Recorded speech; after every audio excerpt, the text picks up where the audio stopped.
Okay, let's look at white balance. Firstly, if you don't know how to change the white balance on your camera, look at the user manual or go online and download the user manual if you've already lost your manual, which most of us have. So, understand also that white balance, there is a technically correct white balance, and then there is the aesthetically correct white balance, and they're not necessarily the same animal.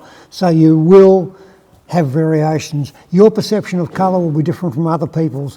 What you want to show as a mood in a picture will be uniquely yours. So it is important to understand that technically perfect isn't necessarily going to be right for you. Now, let's get right into it and do a simple setting straight away.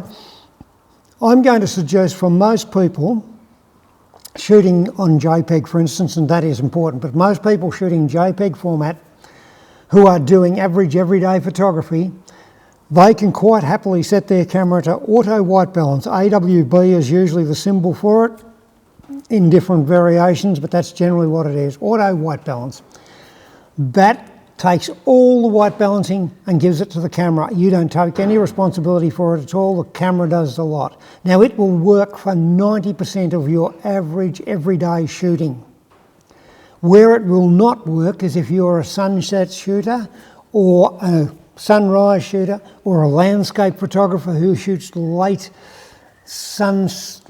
evening scenes with, you know, golden light across the mountains and things like that. Auto white will get confused there and it'll try and fix the yellow cast. If you point it at a really golden sunset, it will try and fix that by getting rid of the golden colours or the warmer colours.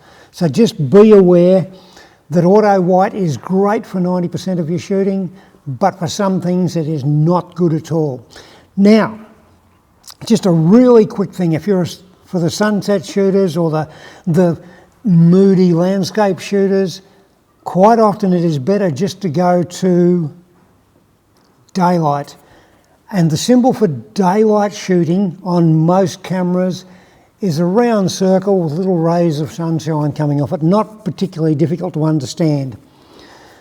So they're the two we're not looking at in depth this week, but they're the two I suggest are your best friends right from the start. Auto white for 90% of your shooting.